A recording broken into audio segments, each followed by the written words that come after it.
Today I Googled horrible things Christians say on social media. And while I'm sure you can imagine some of those results, consider this one from a Christian posting in an atheist chat room. I will be feasting with Jesus while you are starving naked before skin-eating demons. Doesn't sound good. I mean, if you're going to be an internet troll, I guess go big or go home. Unfortunately, however, I think this is just reinforcing some perhaps well-earned Christian stereotypes. If the point of this post was evangelizing to atheists, I'm guessing the poster did not win any souls for Christ. And if not evangelism, well, I'm not really sure what the point was. This certainly is the danger of social media, isn't it? It allows us to be keyboard warriors, to type all of the mean and nasty and hateful things we want from the relative safety of an anywhere in the world device. But it's not just social media that allows that, is it? It's email and texting too. They create just enough separation that on these platforms we are emboldened to be more arrogant and rude than we otherwise might be in person. Or just downright unchristian to one another, whatever that term might even mean anymore in 2025. And while I'd love to blame Mark Zuckerberg for all of this, you know my disdain for Facebook, which is kind of ironic since most of you probably found this through Facebook. He simply created a platform for us humans to behave how we naturally behave anyway. Now, and then he directed his organization to create algorithms meant to funnel the worst of all of our human behavior to our feeds and causing us to spend more time engaging, which equals more money for him, which equals more Hawaiian Islands and like really expensive watches. But I digress, sort of. I'm letting him off the hook today mostly because this human behavior has been around for millennia. And the Apostle Paul proves it to us by his correspondence with the church in Corinth. In the 10th chapter of his second letter to the Corinthians, Paul reports, "For they say about me, his letters are weighty and strong, but his bodily presence is weak, and his speech is contemptible." Basically, they're saying, you might write it in letters, but you don't dare say it to our faces, Paul. You see, Paul has a difficult and complicated relationship with the Corinthian church. In the time that has lapsed between what we know as Paul's first and Paul's second letter to the Corinthians, Paul suffered a painful visit, his words, to Corinth.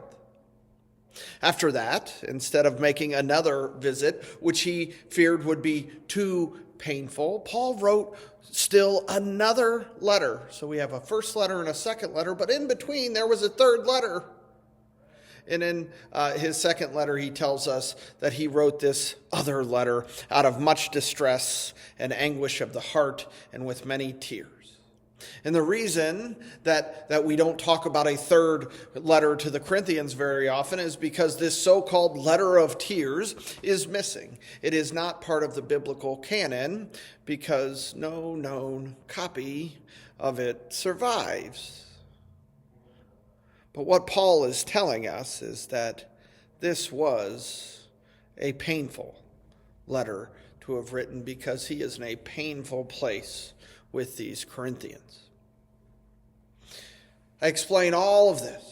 I give you all of this backdrop because it is against this that we can begin to understand Paul's second letter to the Corinthians, or is that his third letter? Anyway, Paul, it appears, he is suffering along with the church in Corinth. He tells the church that he wrote that lost, tearful letter not to cause you pain, but to let you know the abundant love I have for you. In other words, Paul says, I am suffering with you because I love you.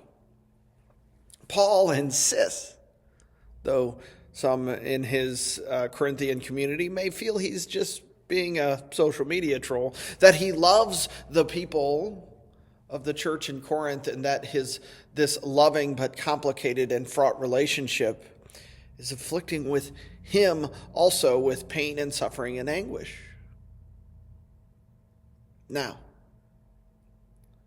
love that is fraught with pain and suffering and anguish, this is not Paul's invention. He's modeled it on God's love made known for us in Jesus Christ.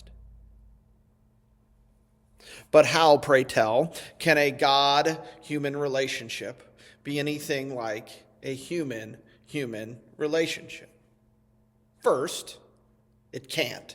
Not entirely. But I'll get to that at the end, so yeah, you have to listen to the end. For now, let's stretch the comparison between this God-human and human-human relationship to its limits, shall we?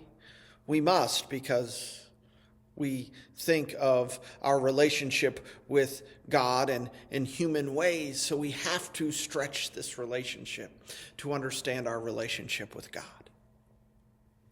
If we believe that God became human in the person of Jesus Christ, then we must believe that God feels human pain. So you do believe that God became human in the person of Jesus, right? So, of course, Jesus felt pain on the cross. But also at the beheading of a friend, John the Baptist. At the death of another, he wept. He brought him back to life, but whatever. Pain at being betrayed into death by a friend. Pain at the denial of even being known by the one who was to carry on the mission of the church. Pain at the scattering of nearly all the rest of his so-called followers. Yes, Christ knew earthly pain and suffering and rejection, and the God made known to us in Jesus Christ continues to know and feel human pain and suffering. Real physical pain, emotional trauma, everything beyond and in between with us and for us. God knows and feels our hatred for one another. Whether it is filth posted by a troll on a message board, an emotional outburst whose words can never be unsaid, a strongly worded letter that Paul seemingly wishes he could have unsent, or whether it even manifests in physical violence or murder. God takes on all of this pain and suffering with us and for us.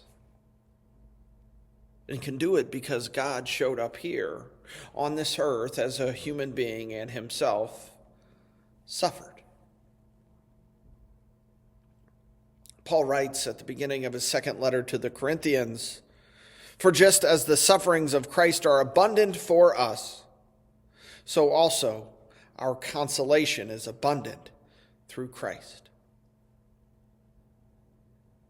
As Christ has suffered abundantly for us, we are given abundant consolation through this very same Jesus Christ, both God and human. Ours is a God of consolation. Ours is a God of compassion. Ours is a God of empathy. Because God came here and suffered, just as humans do. What does that mean, to have a God of empathy? Brene Brown is a professor and author. She has many areas of research, but one of her focuses is on empathy. And she explains that empathy is a vulnerable choice. Because in empathy, I know I have to connect with something in myself that knows that feeling. And usually when we are empathizing with someone, that feeling is painful. So we have to connect with that pain within ourselves to connect with that person. Which is why empathy, she says, is vulnerable. That's one. And two, empathy is a choice. We don't have to do it. So to have a God of empathy means that our God is vulnerable. Let's see. Born into a world just as we were, naked just like we were, but unlike most of us, into a feed trough. Probably not like most of us. Last breath on this earth was taken while also naked, this time while raised high on a cross for all the world to see, for all the world to mock and ridicule. Sounds fairly vulnerable to me. I think our God checks that vulnerable box. Empathy is a choice. I mean, from what I can tell, God is God, and no one made God show up and subject God's very own self to the pain and suffering and rejection and humiliation of this world. God chose to show up, to be revealed most fully in the suffering and death on this cross. Well, not that one, but you know. It must follow then that ours is a God of empathy, which means that ours is not a sympathetic God. Sympathy, says Renee Brown, stands at a safe distance, all the way out here, all the way far away. Says, I don't want any part of that pain of yours.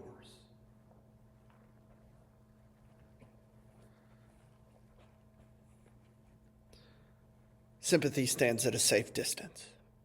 Our God does not stand way over there in some far away heaven offering pity and condolences. That's impossible because our God, made known in Christ crucified, was born into this broken world and therefore enters all the places of suffering, knowing full well what human suffering is. So ours must be a God of empathy.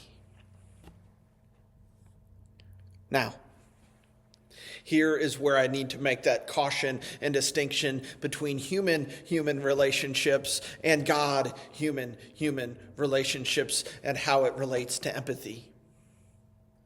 Human empathy is so very important because we are not meant to bear our own pain and suffering and affliction and despair alone. Paul understood this, although I'm not sure he would call it empathy.